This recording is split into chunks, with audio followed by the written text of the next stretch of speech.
কৃষ্ণ কৃষ্ণ সকলোলৈ প্ৰণাম জনাই শ্ৰীমদ ভাগৱত মহাপুৰাণৰ তৃতীয় স্কন্ধৰ পৰা শ্ৰীকৃষ্ণ লীলা কথাৰ পৰৱৰ্তী কীৰ্তন ভাগ আগবঢ়াইছোঁ। জয় গুৰু শংকৰ, জয় গুৰু মাধৱ, জয় শ্ৰীকৃষ্ণ। শ্ৰীমন্ত শংকৰ হৰি ভকতৰ জল যেন কল্পতৰু তাহান্ত বিনাই নাহি নাহি নাহি আমাৰ পৰম গুৰু আমাৰ পৰম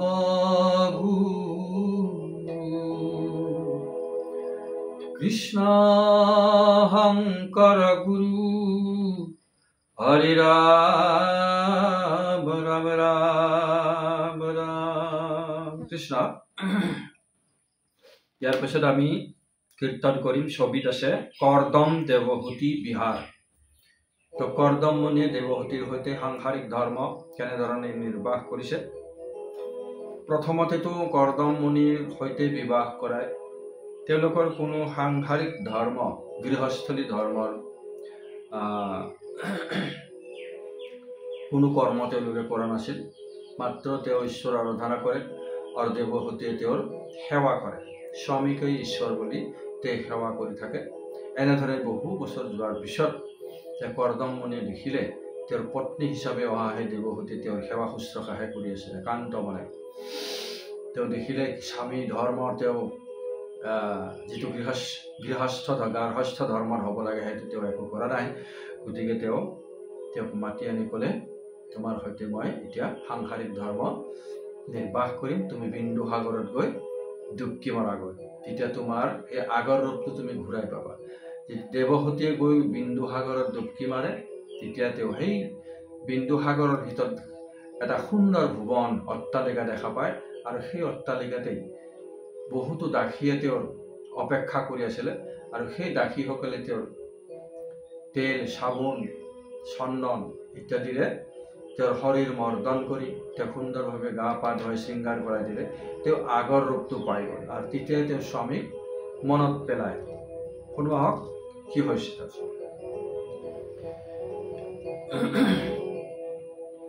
অজেতে ক্ষণে মহাহতি পতি কস্মৰেলা মাত্ৰ তেতি ক্ষণ দেখিলন তপাসে জয়ত আসে প্ৰজাপতি তৈতে স্ত্ৰীগণ হমে আপুনি আসন তো স্বামী কাছে। তেতিয়া তেওঁ দেখিলে তেওঁ খুব আগৰ দৰে সুন্দৰ হ'ল, ৰূপৱতী হ'ল, গুণৱতী হ'ল। তেতিয়া তেওঁ স্বামীক মনত পেলালে। তো স্বামী সেই ৰূপ আৰু গুণ, ৰূপৱতী সুন্দৰ দেহটো ৰূপৱতী কাৰ কাৰণে তেওঁ হৈছে? স্বামীৰ কাৰণে হৈছে। গতিকে তেওঁ স্বামীক মনত পেলালে আৰু স্বামীক তেওঁ সেই দাসীৰ মাজতেই পৰিবেষ্টিত হয় তেওঁৰ ওচৰতেই তেওঁ স্বামীক দেখা পালে। মুনিৰ উদ্ভূত ইটো যুগ মায়া বল জানি দেৱহূতি সন্তোষক পাইল কৰ্দম ভাৰ্যাৰ দিব্য অপূৰ্ব ৰূপক দেখি মনে মহা কৌতুক মিলিল। আৰু মুনিৰ অদ্ভুত যুগমায়াৰ বলটো তেওঁ দেখি আচৰিত হ'ল দেৱহূতিয়ে আৰু খুব আনন্দ পালে। মুনিয়ে ব্ৰাহ্মণত্ব পাইছে। কৰ্দম মুনিয়ে শেষৰ ভক্তিৰ যিটো শেষ স্তৰ পৰাকাষ্ঠাত উপস্থিত হৈছে। তেওঁ যুগ বলেৰে যিকোনো কৰ্ম কৰিব, কাৰণ তেওঁৰ ওপৰত ঈশ্বৰৰ ফুল সম্পূৰ্ণ কৃপা আছে। গতিকে সেই কৃপাৰেই তেওঁ দেৱহূতিকো তেওঁ সেই ঈশ্বৰৰ কৃপা প্ৰদান কৰিছে। কাৰণ দেৱহূতিয়ে তেওঁক ঈশ্বৰৰ লেখীয়াকেই স্বামীৰ যিটো সেৱা কৰিছে তেওঁ ঈশ্বৰৰেই সেৱা কৰিছে। গতিকে দেৱহূতিও সেই কৃপাৰ যোগ্য হৈছে।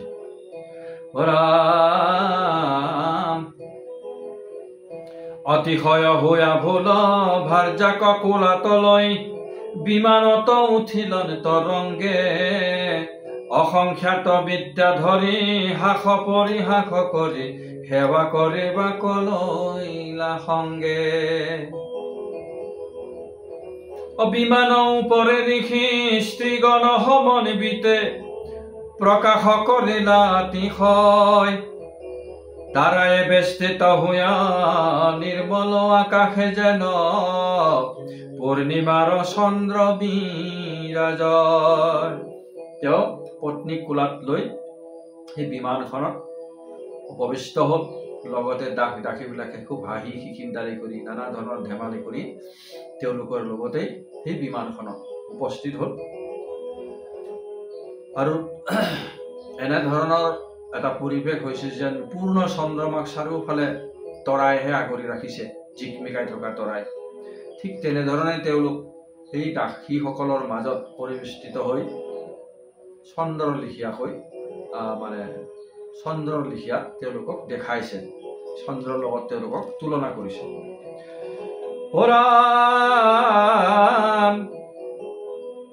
অভিমানে চপাই পাছে হৰ্ষিত মনে যায় মেৰুৰ দ্ৰোণিত প্ৰৱেশিলা কামে হুয়া উন্মত দেৱহূতি সমেতৈত মহাৰংগে বিস্তৰ ক্ৰীড়িলা। তো বিমানখন তেওঁলোকে কৰ্দমমণিয়ে একেবাৰে কুমেৰুৰ ফালে বা সুমেৰুৰ ফালে লৈ গ'ল। পৃথিৱীৰ একেবাৰে শেষ দুটা মূৰ যে থাকে সেই তালৈ লৈ গ'ল। তাত মানে বৰফৰ অঞ্চল হয় গোটেইখিনি। সেই তাত এটা শীতৰ লহৰ সদায় হৈ থাকে আৰু তাতেই তেওঁলোকে গাৰ্হস্থ্য ধৰ্মৰ কৰ্মভাগ সম্পন্ন কৰিবলৈ ধৰিলে।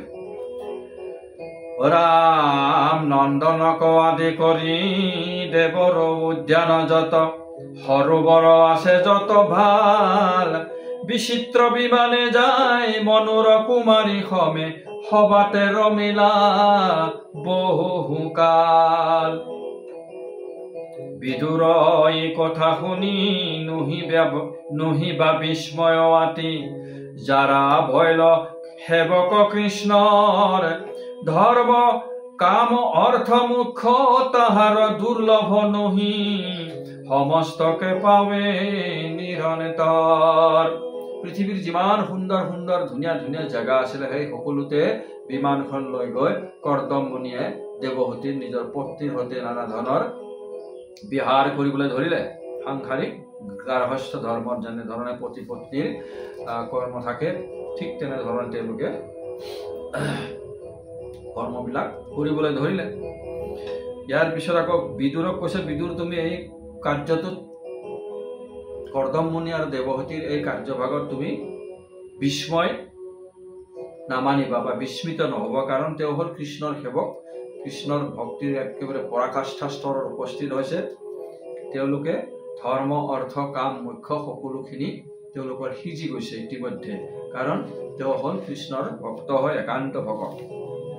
এইখিনি তেওঁ নিজৰ ভকত দেৱহূতিৰ সুখানুভূতিৰ কাৰণে বা সুখ দিবৰ কাৰণে, নতুবা তেওঁ সৃষ্টি কাৰ্য কৰিবৰ কাৰণে যিটো ব্ৰহ্মা পিতৃ তেওঁক আদেশ কৰিছিল তুমি বিবাহ কৰোৱা, সৃষ্টি কাৰ্য আগবঢ়োৱা, সেই পিতৃ ধৰ্ম পালন কৰিবলৈ আৰু নিজৰ ভক্ত দেৱহূতিক যিটো পত্নী ৰূপে আছে তেওঁৰ লগত তেওঁক সুখ দিবলৈ, তেওঁৰ মনৰ বাঞ্ছা পূৰ্ণ কৰিবলৈ তেওঁ এই কৰ্মভাগ কৰিছিল।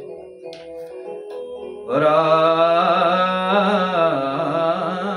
ৰাম ৰাম পৃথিৱী মণ্ডলে যত আশ্চৰ্য, পৃথিৱী মণ্ডলে যত আশ্চর্য আশয় মানে পত্নীক সমস্তে দেখাইলা এহি মতে বহুকাল ক্রীড়া করি মহাযোগী পুনঃ আখি আশ্রমক পাইল।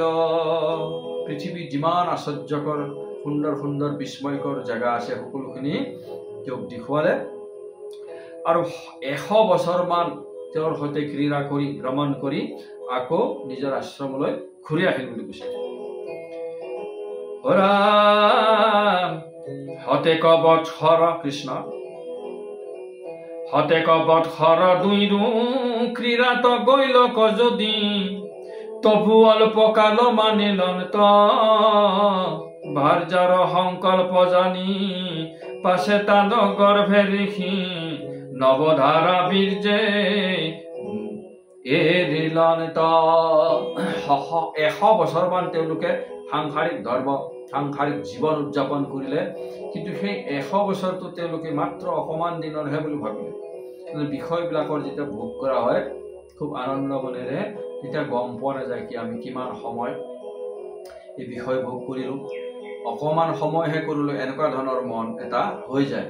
আৰু যেন কৰিব লাগিছিল, আৰু যেন কৰিব লাগিছিল, আৰু লাগে মানে তৃষ্ণাই নপলায়, সেই কথাটো ইয়াত কৈছে। আৰু ভাৰ্যাৰ সংকল্প যেনে ভাৰ্যাই মানে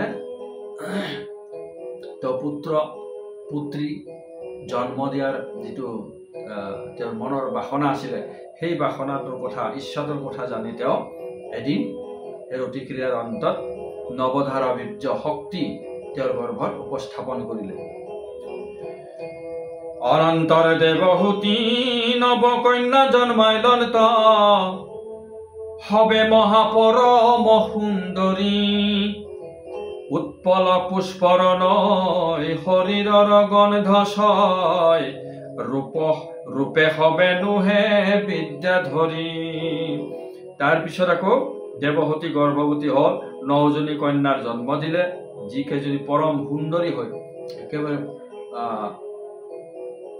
পদুম ফুলৰ পাহিৰ দৰে তেওঁলোকৰ বৰণ আৰু কোমল শৰীৰ, আৰু পদুম ফুলৰ দৰে গোন্ধ তেওঁলোকৰ দেহৰ পৰা ইফালে সিফালে বিকিৰিত হৈ থাকে, সুবাসিত হৈ থাকে। দুহিতাক দেখি ঋষি সন্ন্যাসে যায় বা কপ্ৰতি, মনে কিছু কাৰণত যুগুতি, স্বামীৰ বুজিয়া ভাৱ সুকেতান দহে গাও, সমীপ চাপিলা দেৱহূতি। অধমুখে নখ আগে ভূমিক লেখন ঘনে, শুক জল কৰয়া স্তম্ভন, আতিশয় নম্ৰ ভাৱে মধুৰ বচন দেৱী, লাখে লাখে বুলিলা বচন। স্বামীয়ে যেতিয়া দেখিলে নিজৰ কন্যাসকল ডাঙৰ হৈছে, গতিকে তেওঁ আকৌ সেই আগৰ কথা মতে সন্ন্যাস ধৰ্ম মানে এই গাৰ্হস্থ্য ধৰ্মৰ প্ৰতি, তেওঁৰ গাৰ্হস্থ্য জীৱনৰ প্ৰতি পুৰা বৈৰাগ্য আহি গল, আৰু সন্ন্যাস লবলৈ বুলি সকলো আসক্তি ত্যাগ কৰিলে, আৰু সন্ন্যাস লৈ পেলাই তেওঁ বনলৈ বুলি যাবলৈ উদ্যত হল। তাতে গৈ তেওঁ ঈশ্বৰৰ আৰাধনা কৰি দেহ ত্যাগ কৰিব। এনেকুৱা ধৰণৰ মনোভাৱ যেতিয়া দেৱহূতিয়ে বুজি পালে, তেতিয়া তেওঁ আহি স্বামীৰ ওচৰত খুব সুখ সন্তপ্ত হৈ, দুখত দুখী হৈ তেওঁ তেওঁৰ স্বামীৰ ওচৰলৈ আহিল সেই কথাটো কবলৈ বুলি। শুনা হবে নৰ নাৰী তো কথা মন কৰি, দেখা হৰি সেৱাৰ মহত্ব, কৰ্দমে ভক্তিৰ বলে লভিলা সমস্ত সিদ্ধি, সংসাৰত আছে যত যত।